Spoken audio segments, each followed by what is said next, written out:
Welcome to Eenadu ఈ Pratibha. This is Raju, senior Indian polity faculty. So మనకి కేంద్ర రాష్ట్ర పరిపాలన సంబంధాలు, కేంద్ర రాష్ట్ర పరిపాలన సంబంధాలు, కేంద్ర రాష్ట్ర పరిపాలన సంబంధాలు, కేంద్ర రాష్ట్ర పరిపాలన సంబంధాలు, కేంద్ర రాష్ట్ర పరిపాలన సంబంధాలు, కేంద్ర రాష్ట్ర పరిపాలన సంబంధాలు. సో మనకి ఆల్రెడీ ప్రీవియస్ క్లాస్లో మనం కేంద్ర రాష్ట్ర శాసన సంబంధాల గురించి చూసాం. సో కేంద్ర రాష్ట్ర పరిపాలన సంబంధాలు, ఇక్కడ కేంద్ర రాష్ట్ర పరిపాలన సంబంధాల గురించి రాజ్యాంగంలోని 11వ భాగంలో ఉన్నటువంటి, రాజ్యాంగంలోని 11వ భాగంలో గల ఆర్టికల్ 256 నుంచి 263 వరకు ఉన్నటువంటి ఆర్టికల్స్ మనకి కేంద్ర రాష్ట్ర పరిపాలన సంబంధాల గురించి తెలుస్తున్నాయి. ఆర్టికల్ 256 నుంచి 263 వరకు ఉన్నటువంటి ఆర్టికల్స్ కేంద్ర రాష్ట్ర పరిపాలన సంబంధాల గురించి తెలుస్తున్నాయి. అంటే సాధారణంగా కేంద్ర రాష్ట్రాలు తమ యొక్క అధికార పరిధిలో కార్యనిర్వహణ అధికారాలను కలిగి ఉంటాయండి. అంటే ఇక్కడ మనకి ఆర్టికల్ 73 ప్రకారం కేంద్ర కార్యనిర్వహణ అధికార పరిధి గురించి తెలియస్తుంది. ఆర్టికల్ 73 కేంద్ర కార్యనిర్వహణ అధికార పరిధి గురించి తెలియస్తుంది. కేంద్ర కార్యనిర్వహణ అధికార పరిధి గురించి తెలియస్తుంది. అదేవిధంగా ఆర్టికల్ 162 రాష్ట్ర కార్యనిర్వహణ అధికార పరిధి గురించి తెలియస్తుంది. రాష్ట్ర కార్యనిర్వహణ అధికార పరిధి గురించి తెలియస్తుంది. సో అంటే ఇక్కడ కేంద్రం కానీ రాష్ట్రాలు కానీ తమ యొక్క అధికార పరిధి, అంటే తమ యొక్క కార్యనిర్వహణాలను తమ యొక్క అధికార పరిధికి లోబడి నిర్వర్తించాల్సి ఉంటుంది. సో ఈ విధంగా మనకి కేంద్ర రాష్ట్ర పరిపాలన సంబంధాలకు సంబంధించిన దాంట్లో ఆర్టికల్ 256 ప్రకారం అంటే ఆర్టికల్ 256 ప్రకారం రాష్ట్ర ప్రభుత్వాలు తమ యొక్క కార్యనిర్వహణ అధికారాలను, రాష్ట్ర ప్రభుత్వాలు ఆర్టికల్ 256 ప్రకారం రాష్ట్ర ప్రభుత్వాలు తమ యొక్క కార్యనిర్వహణ అధికారాలను పార్లమెంట్ యొక్క శాసనాలకి లేదా పార్లమెంట్ యొక్క అధికారాలకి లోబడి తమ యొక్క అధికారాలను లేదా శాసనాలను నిర్వర్తించాల్సి ఉంటుంది. అంటే ఆర్టికల్ 256 ప్రకారం రాష్ట్ర ప్రభుత్వాలు తమ యొక్క కార్యనిర్వహణ అధికారాలను పార్లమెంట్ యొక్క శాసనాలకు లోబడి తమ యొక్క విధులను నిర్వర్తించాల్సి ఉంటుంది. అనగా ఇక్కడ పార్లమెంట్ చేసినటువంటి ఏవైతే శాసనాలు ఉన్నాయో పార్లమెంట్ యొక్క అధికారాలు లేదా పార్లమెంట్ యొక్క ఆదేశాలను రాష్ట్ర ప్రభుత్వాలు ధిక్కరించరాదు అని చెప్తున్నాము. అంటే పార్లమెంట్ చేసినటువంటి ఏవైతే ఆదేశాలు ఉన్నాయో వాటిని రాష్ట్ర ప్రభుత్వాలు ధిక్కరించరాదు. అంటే కార్యనిర్వహణ అధికారాలు అనేటువంటివి కేంద్రానికి లోబడి మాత్రమే రాష్ట్రాలు నిర్వర్తించాల్సి ఉంటుంది. ఆర్టికల్ 256 అనేటువంటిది తెలియస్తుంది. నెక్స్ట్ ఆర్టికల్ 257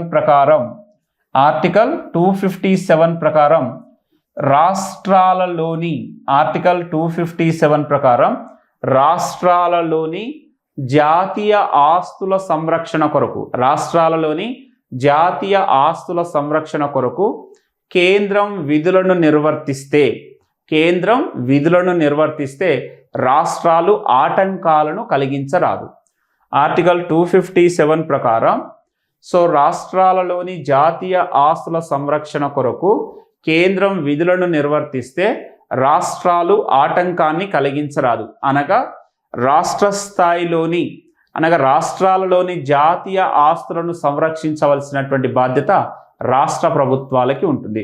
ఫర్ ఎగ్జాంపుల్ ఇప్పుడు రాష్ట్ర స్థాయిలో ఉండేటువంటి జాతీయ ఆస్తులు అంటే మనకి రైల్వే కావచ్చు, లేదా పోస్ట్ ఆఫీసులు కావచ్చు, ఇంకా ఉన్నటువంటి అనేకమైనటువంటి అంశాలు ఉన్నాయి. కాబట్టి ఆర్టికల్ 257 ప్రకారం రాష్ట్రాలలోని జాతీయ ఆస్తుల సంరక్షణ కొరకు కేంద్రం విధులను నిర్వర్తిస్తే రాష్ట్రాలు ఆటంకాన్ని కలిగించరాదు. అనగా జాతీయ ఆస్తులను సంరక్షించవలసినటువంటి బాధ్యత రాష్ట్రాలకు కూడా ఉంటుంది అని తెలియజేస్తుంది ఆర్టికల్ 257.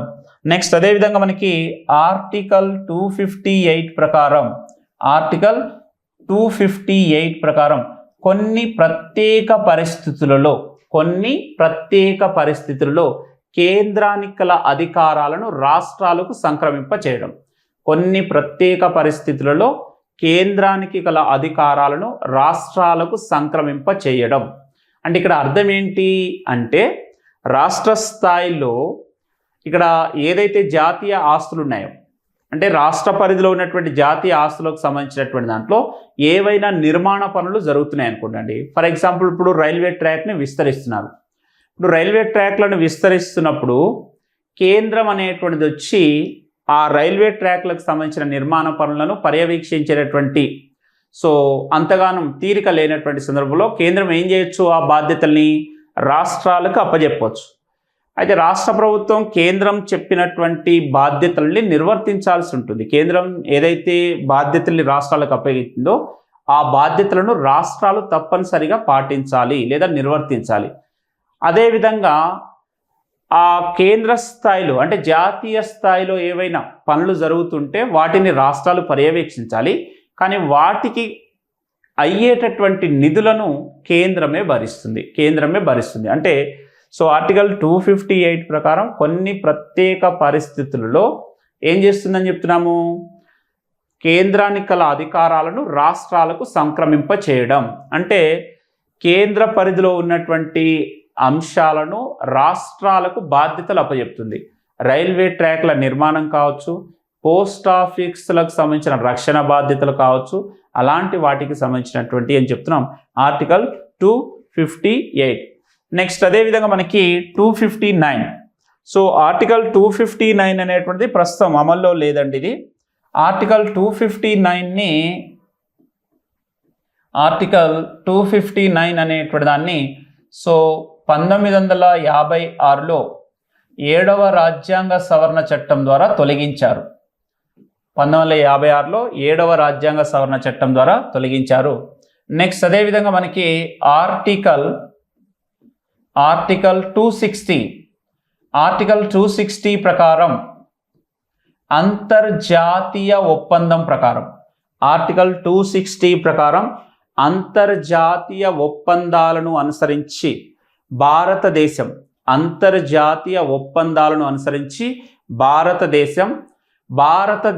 భూభాగం వెలుపల ఉన్నటువంటి ప్రాంతాలపై శాసన, కార్యనిర్వహణ, న్యాయపరమైన అధికారాలను కేంద్రం కలిగి ఉంటుంది. శాసన, కార్యనిర్వహణ, న్యాయపరమైన అధికారాలను కేంద్రం కలిగి ఉంటుంది. అంటే అంతర్జాతీయ ఒప్పందాలను అనుసరించి అని చెప్తున్నాం. ఫర్ ఎగ్జాంపుల్ ఇప్పుడు దీనికి ఉదాహరణ భారత్ బంగ్లాదేశ్ల మధ్య భూ సరిహద్దు ఒప్పందం జరిగింది. భారతదేశ భూభాగాలను బంగ్లాదేశ్కి బదిలీ చేశాం. బంగ్లాదేశ్లో ఉన్నటువంటి కొంత భూభాగాన్ని భారతదేశ భూభాగంలో విలీనం అంటే లీజ్ 99 years తీసుకున్నాం. అంటే అలాంటి ప్రాంతాలపై సర్వ హక్కులు ఎవరికి ఉంటాయి, భారత ప్రభుత్వానికి అంటే కేంద్రానికి ఉంటుందని చెప్తున్నాం. ఆర్టికల్ 260 ప్రకారం అంతర్జాతీయ ఒప్పందాలను అనుసరించి భారతదేశ భూభాగం వెలుపల శాసన, కార్యనిర్వహణ, న్యాయపరమైన అధికారాలను కేంద్రం కలిగి ఉంటుంది అని చెప్తుంది. Next article 261. ఆర్టికల్ 261 ప్రకారం కేంద్రము మరియు రాష్ట్ర ప్రభుత్వాలు రూపొందించినటువంటి శాసనాలను, రికార్డులను, అదేవిధంగా న్యాయపరమైన అంశాలను భారతదేశంలోని ప్రతి పౌరుడు గౌరవించవలేను, అదేవిధంగా పాటించవలేనని చెప్తుంది. ఆర్టికల్ 261 ప్రకారం కేంద్ర ప్రభుత్వము, రాష్ట్ర ప్రభుత్వం రూపొందించినటువంటి శాసనాలను, కేంద్ర ప్రభుత్వము రాష్ట్ర ప్రభుత్వం రూపొందించినటువంటి శాసనాలను, అదేవిధంగా చట్టాలను, అదేవిధంగా దాంతోపాటు ఏం చెప్తాం, రికార్డులను భారతదేశంలోని ప్రతి పౌరుడు ఏం చేయాలి, గౌరవించి పాటించవలేను అని చెప్తుంది ఆర్టికల్ 261. అంటే కేంద్ర రాష్ట్ర ప్రభుత్వాలు చేసినటువంటి శాసనాలకి విరుద్ధంగా ఏ ఒక్కరు కూడా ప్రవర్తించకూడదు అనేటువంటి దాన్ని తెలియజేస్తుంది. నెక్స్ట్ ఆర్టికల్ 262, మనకి ఆర్టికల్ 262 అనేటువంటిది సో అంతర్రాష్ట్ర నది జల వివాదాల పరిష్కారం కోసం ప్రత్యేకమైన ట్రిబ్యునల్ను ఏర్పాటు చేసేటటువంటి అధికారం కేంద్రానికి ఉంటుంది అని చెప్తుంది. ఆర్టికల్ 262 ప్రకారం అంతర్రాష్ట్ర నది జల వివాదాల పరిష్కారం కోసం కేంద్రం ప్రత్యేకమైనటువంటి ట్రిబ్యునల్స్ని ఏర్పాటు చేయవచ్చును అని చెప్తుంది. అంటే ఇక్కడ అంతర్రాష్ట్ర నది జలాలు అంటున్నాం. అంటే అంతర్రాష్ట్ర నది జలాలు అనగా 2 లేదా అంతకంటే ఎక్కువ రాష్ట్రాల గుండా నదులు ప్రవహిస్తే వాటినే అంతర్జాతీయ నదులు అంటాం. ఏమంటాం, అంతర్జాతీయ నదులు. 2 లేదా అంతకంటే ఎక్కువ రాష్ట్రాల గుండా నదులు ప్రవహిస్తే ఆ విధంగా ప్రవహించే నది జలాలనే అంతర్రాష్ట్ర నది జలాలు అంటాము. ఈ విధంగా అంతర్రాష్ట్ర నది జలాల వివాదాల పరిష్కారం కోసం ఆర్టికల్ 262 ప్రకారం పార్లమెంట్ ప్రత్యేకమైనటువంటి ట్రిబ్యునల్ని ఏర్పాటు చేయొచ్చు. అదేవిధంగా ఈ అంతర్రాష్ట్ర నది జలాల వివాదాలలో న్యాయస్థానాలు మీన్స్ సుప్రీంకోర్టు కానీ హైకోర్టు కానీ జోక్యం చేసుకోకుండా పార్లమెంట్ చట్టాన్ని రూపొందించవచ్చు. మరి ఈ విధంగా అంతర్రాష్ట్ర నది జల వివాదాలకు సంబంధించినటువంటి దాంట్లో మనకి రాష్ట్రాల పునర్వ్యవస్థీకరణ చట్టం 1956లో భాగంగా రాష్ట్రాల పునర్వ్యవస్థీకరణ చట్టం 1956లో భాగంగా సో అంతర్రాష్ట్ర నది జల వివాదాల ట్రిబ్యునల్ చట్టంని 1956లో రూపొందించారు. అంతర్రాష్ట్ర నది జల వివాదాల చట్టం 1956లో రూపొందించారు. సో ఇప్పటివరకు భారతదేశంలో అంతర్రాష్ట్ర నది జల వివాదాల పరిష్కారం కోసం పార్లమెంట్ 8 ట్రిబ్యునల్స్ని ఏర్పాటు చేసిందండి. 8 ట్రిబ్యునల్స్ని ఏర్పాటు చేసింది. సో ఈ విధంగా 8 ట్రిబ్యునల్స్లలో మనకి ఫస్ట్ వన్ నర్మదా నది జల వివాదాల ట్రిబ్యునల్. నర్మదా నది జల వివాదాల ట్రిబ్యునల్. జల వివాదాల ట్రిబ్యునల్. జల వివాదాల ట్రిబ్యునల్. అంతర్రాష్ట్ర నది జల వివాదాల కోసం పార్లమెంట్ ప్రత్యేకమైనటువంటి ట్రిబ్యునల్స్ని ఏర్పాటు చేయొచ్చు. ఇప్పటివరకు అంతర్రాష్ట్ర నది జల వివాదాల పరిష్కారం కోసం 8 ట్రిబ్యునల్స్ని ఏర్పాటు చేసింది. అందులో మొదటిది నర్మదా నది జల వివాదాల ట్రిబ్యునల్.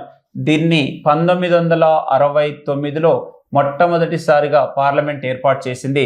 సో మరి నర్మదా నది జల వివాదాలకు సంబంధించిన దాంట్లో అసలు ఏ ఏ రాష్ట్రాలకు మధ్య గొడవలు నడుస్తున్నాయంటే సో ఇక్కడ రాజస్థాన్ అదేవిధంగా మనకి గుజరాత్, రాజస్థాన్, గుజరాత్, నెక్స్ట్ మధ్యప్రదేశ్, మహారాష్ట్ర. సో ఈ 4 రాష్ట్రాలకి సో ఈ నదీ జల వివాదాలకు సంబంధించినటువంటి వివాదాలు నడుస్తున్నాయి. కాబట్టి నర్మదా నది జల వివాదాల పరిష్కారం కోసం 1969లో నర్మదా నది జల వివాదాల ట్రిబ్యునల్ని పార్లమెంట్ ఏర్పాటు చేసింది. కాబట్టి క్వశ్చన్ ఎలా అడగొచ్చు అంటే నర్మదా నది జల వివాదాలు ఏ ఏ రాష్ట్రాల మధ్య నడుస్తున్నాయని అడగొచ్చు. కాబట్టి రాష్ట్రాలు ఇంపార్టెంట్, రాజస్థాన్, గుజరాత్, మధ్యప్రదేశ్, మహారాష్ట్ర. నెక్స్ట్ అదేవిధంగా మనకి రెండోది ఏంటంటే కృష్ణా నది జల వివాదాల ట్రిబ్యునల్. కృష్ణా నది జల వివాదాల ట్రిబ్యునల్. కృష్ణా నది జల వివాదాల ట్రిబ్యునల్. జల వివాదాల ట్రిబ్యునల్. జల వివాదాల ట్రిబ్యునల్. సో ఇది 1969, ఇది కూడా 1969. సో ఇక్కడ కృష్ణా నది జల వివాదాలకు సంబంధించినటువంటి దాంట్లో ఏ ఏ రాష్ట్రాలకు మధ్య నడుస్తుంది అనవచ్చు. సో ఇక్కడ మనకి కృష్ణా నది జల వివాదాలకు సంబంధించి కర్ణాటక, మహారాష్ట్ర,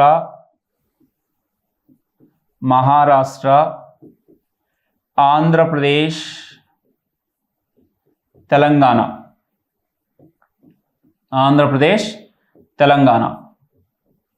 సో ఇది కృష్ణా నది జల వివాదాల ట్రిబ్యునల్కి సంబంధించింది. కృష్ణా నది జల వివాదాల ట్రిబ్యునల్ ఎప్పుడు ఏర్పాటు చేశారంటే 1969లో ఏర్పాటు చేశారు. నెక్స్ట్ అదేవిధంగా మనకి గోదావరి నది జల వివాదాల ట్రిబ్యునల్.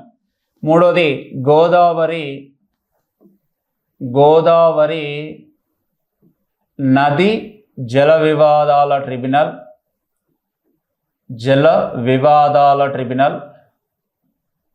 సో ఇది కూడా 1969లో ఏర్పాటు చేశారు.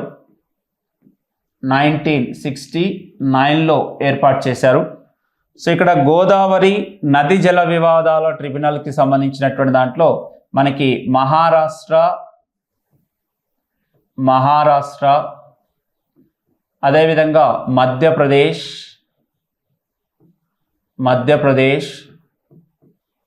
మహారాష్ట్ర, మధ్యప్రదేశ్, నెక్స్ట్ అదేవిధంగా ఆంధ్రప్రదేశ్, తెలంగాణ రాష్ట్రాల మధ్య జల వివాదాలు అనేటువంటివి నడుస్తున్నాయి.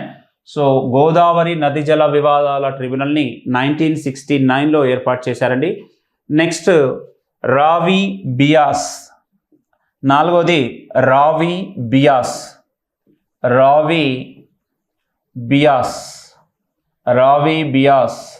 నది జల వివాదాల ట్రిబ్యునల్.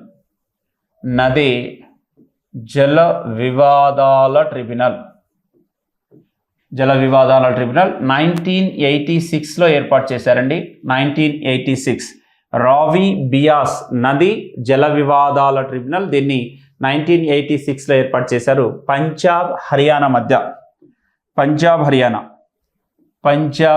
హర్యానా రాష్ట్రాల మధ్య నడుస్తుంది ఈ వివాదం. పంజాబ్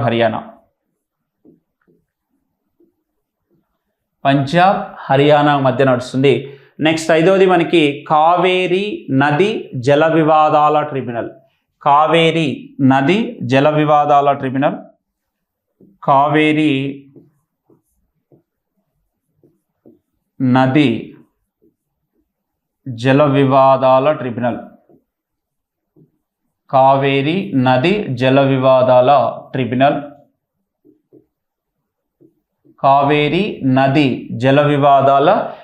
అండి. కావేరీ నది జల వివాదాల ట్రిబ్యునల్ని 1991లో ఏర్పాటు చేశారు. సో ఇక్కడ కావేరీ నది జల వివాదాలకు సంబంధించినటువంటి దాంట్లో మనకి ప్రధానంగా కర్ణాటక, నెక్స్ట్ కేరళ, తమిళనాడు, పాండిచ్చేరి, ప్రస్తుతం పుదుచ్చేరి అంటున్నాం, సో వీటి మధ్య ఈ వివాదం అనేది నడుస్తుంది. కాబట్టి కావేరీ నది జల వివాదాల ట్రిబ్యునల్ని 1991లో ఏర్పాటు చేశారు. సో ఈ విధంగా కేరళ, అదేవిధంగా కర్ణాటక, తమిళనాడు, పాండిచ్చేరికి సంబంధించినటువంటి వివాదం చెప్పొచ్చు. నెక్స్ట్ ఆరోది మనకి సేమ్ రెండవ కృష్ణా నది జల వివాదాల ట్రిబ్యునల్. ఆరోది ఏంటంటే సిక్స్త్ వన్ మనకి రెండవ కృష్ణా నది జల వివాదాల ట్రిబ్యునల్.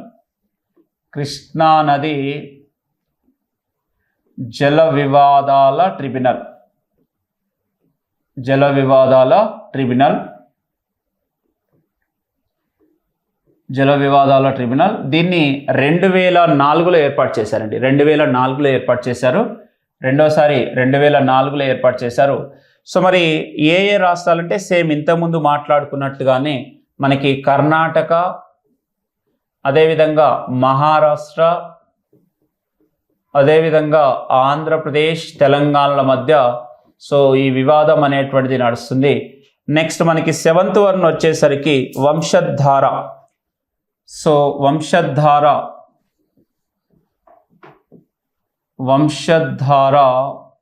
నది జల వివాదాల ట్రిబ్యునల్.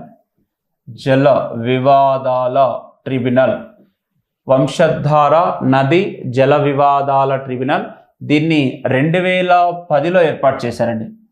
2010లో ఏర్పాటు చేశారు. 2010లో ఏర్పాటు చేశారు. సో ఇది మనకి ప్రధానంగా ఈ వివాదం అనేటువంటిది ఆంధ్రప్రదేశ్కి ఒడిశాకి మధ్యన నడుస్తుందండి.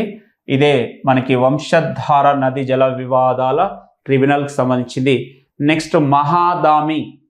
నెక్స్ట్ 8th వన్ వచ్చేసరికి మహాదామి. మహాదామి నది జల వివాదాల ట్రిబ్యునల్. మహాదామి నది జల వివాదాల ట్రిబ్యునల్ ఇది కూడా 2010లో ఏర్పాటు చేశారు. సో ఈ మహాదామి అనేటువంటిది ప్రస్తుతం మనకి గోవా, కర్ణాటక, మహారాష్ట్ర. మహాదామి నది జల వివాదాల ట్రిబ్యునల్ వచ్చేసరికి గోవా, నెక్స్ట్ కర్ణాటక,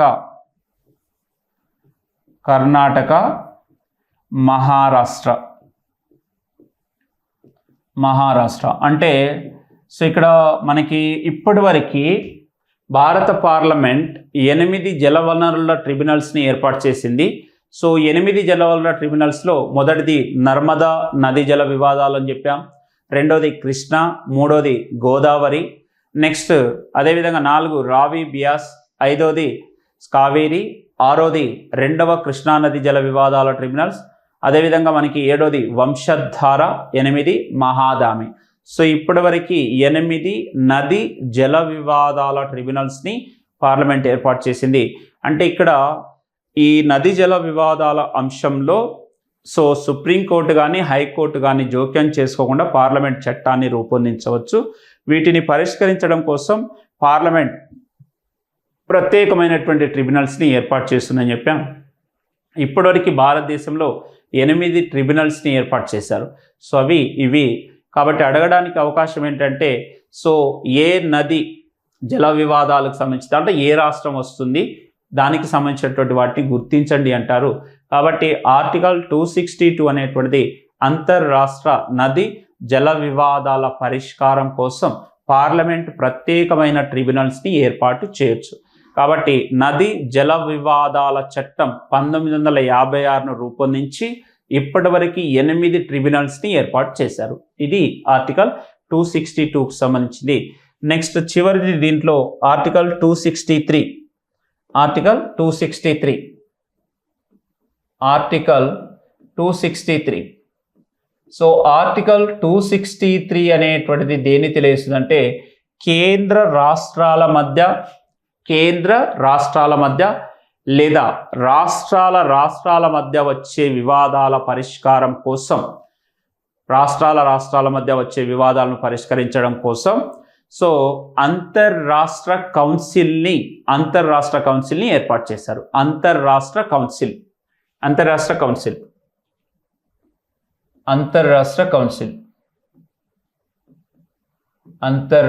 కౌన్సిల్ని ఏర్పాటు చేశారు. అంటే సో ఇక్కడ అంతర్రాష్ట్ర కౌన్సిల్ గురించి ఏ ఆర్టికల్ తెలియజేస్తుందండి 263. సో ఈ అంతర్రాష్ట్ర కౌన్సిల్ అనేటువంటి దాన్ని ఏర్పాటు చేయాలని సూచించినటువంటి కమిషన్ సర్కారియా కమిషన్. ఏ కమిషన్? సర్కారియా కమిషన్. కాబట్టి ఇక్కడ సర్కారియా కమిషన్ యొక్క సిఫార్సులను అనుసరించి అంతర్రాష్ట్ర కౌన్సిల్ని మనకి 1990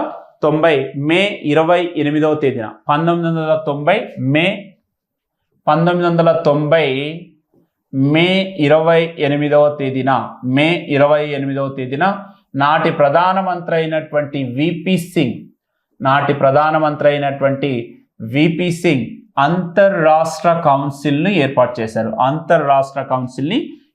చేశారు. దేనికోసం ఏర్పాటు చేశారు అంతర్రాష్ట్ర కౌన్సిల్ అనేటువంటి దాన్ని? సో కేంద్ర రాష్ట్రాల మధ్య లేదా రాష్ట్రాల మధ్య వచ్చే వివాదాల పరిష్కారం కోసం సో విపి సింగ్ ప్రధానమంత్రిగా ఉన్నటువంటి కాలంలో అంతర్రాష్ట్ర కౌన్సిల్ని ఏర్పాటు చేశారు. మరి అంతర్రాష్ట్ర కౌన్సిల్ యొక్క నిర్మాణం కనుక చూసినట్లయితే నిర్మాణం ఎలా ఉంటుందంటే మనకి నిర్మాణానికి సంబంధించినటువంటి దాంట్లో దీనికి చైర్మన్గా ప్రధానమంత్రి ఉంటారండి. చైర్మన్ ఎవరు ఉంటారంటే ప్రధానమంత్రి ఉంటారు. చైర్మన్గా ఎవరు ఉంటారంటే ప్రధానమంత్రి ఉంటారు. చైర్మన్గా ప్రధానమంత్రి ఉంటారు. అదేవిధంగా సభ్యులకు సంబంధించినటువంటి దాంట్లో ఇక్కడ సభ్యులకు వచ్చేసరికి సో అన్ని రాష్ట్రాల ముఖ్యమంత్రులు సభ్యులుగా ఎవరు ఉంటారంటే అన్ని రాష్ట్రాల ముఖ్యమంత్రులు.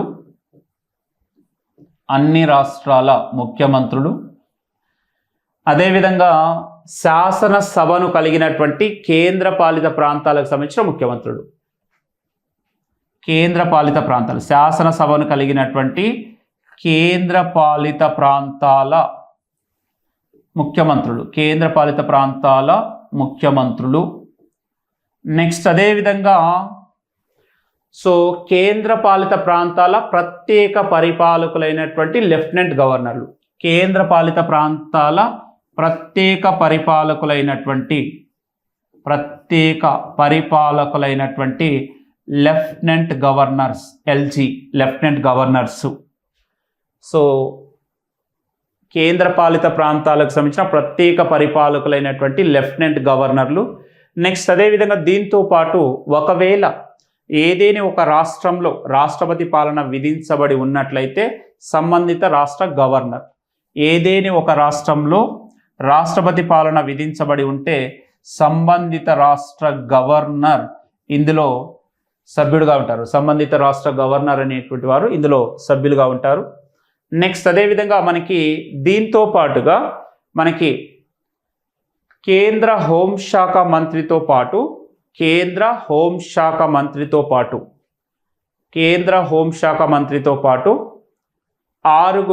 క్యాబినెట్ మంత్రులు ఇందులో సభ్యత్వాన్ని కలిగి ఉంటారు. కేంద్ర హోంశాఖ మంత్రితో పాటు 6 కేంద్ర క్యాబినెట్ మంత్రులు ఇందులో సభ్యులుగా ఉంటారు. కేంద్ర హోంశాఖ మంత్రితో పాటు 6 క్యాబినెట్ మంత్రులు ఇందులో సభ్యులుగా ఉంటారు. 2016లో సవరించినటువంటి సవరణ ప్రకారం సో నూతనంగా రైల్వే మంత్రిత్వ శాఖను కూడా ఇందులో చేర్చారు. 2016లో చేసినటువంటి సవరణ అనుసరించి నూతనంగా రైల్వే శాఖ మంత్రిని కూడా ఇందులో సభ్యులుగా చేర్చారు. సాధారణంగా అంతర్రాష్ట్ర కౌన్సిల్ అనేటువంటిది సంవత్సరంలో కనీసం 2 సార్లు సమావేశం కావాలి. అత్యధిక సార్లు అంతర్రాష్ట్ర కౌన్సిల్ సమావేశాన్ని ఏర్పాటు చేసిన ప్రధానమంత్రి వాజ్పేయి. అత్యధిక సార్లు అంతర్రాష్ట్ర కౌన్సిల్ సమావేశాలను ఏర్పాటు చేసిన ప్రధాని వాజ్పేయి. మరి అదేవిధంగా మరి దీనికి సంబంధించిన దాంట్లో అంటే ప్రత్యేకత ఏంటి? కేంద్ర రాష్ట్రాల మధ్య వచ్చే వివాదాలను పరిష్కరించడం, రాష్ట్రాల మధ్య వచ్చే వివాదాలను పరిష్కరించడం. మరి ఇక్కడ శాసన సంబంధాలే కాకుండా పరిపాలన సంబంధాలపై కేంద్రం యొక్క ఆధిపత్యం చెప్తున్నాం. సో ఇక్కడ సాధారణంగా మనకి ఆర్టికల్ 155 అండి. ఆర్టికల్ 155 దేన్ని తెలియజేస్తుంది? ఆర్టికల్ 155 అనేటువంటిది సో రాష్ట్ర గవర్నర్ల యొక్క నియామకం గురించి తెలియజేస్తుంది. ఆర్టికల్ 155 అంటే సో కేంద్ర రాష్ట్ర సంబంధాలకు సంబంధించిన కేంద్ర రాష్ట్ర పరిపాలన సంబంధాల్లో సో కేంద్ర రాష్ట్ర పరిపాలన సంబంధాలపై సో కేంద్రం యొక్క ప్రభావం చెప్తున్నాం. అంటే ఆర్టికల్ 155 ప్రకారం సో ఇక్కడ రాష్ట్ర గవర్నర్లను నియమించేది ఎవరు? రాష్ట్రపతి. సో రాష్ట్ర గవర్నర్ అనేటువంటి వ్యక్తి కేంద్రానికి రాష్ట్రానికి మధ్య సంధానకర్త. సో ఇప్పుడు గవర్నర్లు నియమించేది రాష్ట్రపతి, గవర్నర్లను బదిలీ చేసేది రాష్ట్రపతి. ఎవరి యొక్క సలహా మేరకి? కేంద్ర మంత్రి మండలి యొక్క సలహా మేరకి. కాబట్టి ఇక్కడ కేంద్రానికి రాష్ట్రానికి మధ్య సంధానకర్తగా పనిచేసేది ఎవరు అంటే 155 ప్రకారం గవర్నర్. అంటే రాష్ట్రానికి సంబంధించిన సమాచారాన్ని ప్రతి 15 రోజులకు ఒకసారి కేంద్రానికి నివేదించేది గవర్నర్. నెక్స్ట్ అదేవిధంగా ఆర్టికల్ 312 ప్రకారం ఆర్టికల్ 312 ప్రకారం సో భారతదేశంలో ఏం చేస్తున్నాం? నూతన అఖిల భారత సర్వీసులను ఏర్పాటు చేయాలంటే అలా అఖిల భారత సర్వీసులను ఏర్పాటు చేసేటటువంటి అధికారం ఎవరికి ఉంటుంది? పార్లమెంట్. అంటే రాజ్యసభ ప్రత్యేక తీర్మానాన్ని అనుసరించి సో భారతదేశంలో నూతనంగా దేన్ని అఖిల భారత సర్వీసులను ఏర్పాటు చేసే అధికారం పార్లమెంట్కు ఉంటుంది. సో అదేవిధంగా 315 దేనికి సంబంధించింది? సో మనకి యూపీఎస్సికి సంబంధించింది. అంటే సో కేంద్ర స్థాయిలో ఉద్యోగాల భర్తీ కోసం పబ్లిక్ సర్వీస్ కమిషన్ అనేటువంటి దాన్ని ఏర్పాటు చేసి పబ్లిక్ సర్వీస్ కమిషన్ లెక్క సభ్యులను నియమించడం, అదేవిధంగా వారికి సంబంధించినటువంటి విధులను కేటాయించడం జరుగుతుంది. నెక్స్ట్ అదేవిధంగా మనకి 2 లేదా అంతకంటే ఎక్కువ రాష్ట్రాలకు కలిపి సో ఏం చేయొచ్చు, జాయింట్ పబ్లిక్ సర్వీస్ కమిషన్ని కూడా ఏర్పాటు చేస్తుంది. ఎవరు? రాష్ట్రపతి. సో అదేవిధంగా మనకి 356 ఆర్టికల్ 356 దేన్ని తెలియజేస్తుంది? రాష్ట్రపతి పాలన అనేటువంటిది ఏ సందర్భంలో విధిస్తారంటే, రాష్ట్ర స్థాయిలో రాజ్యాంగ యంత్రాంగం వైఫల్యం చెందిందని గవర్నర్ ఇచ్చే నివేదికను అనుసరించి రాష్ట్రపతి పాలన విధించవచ్చు.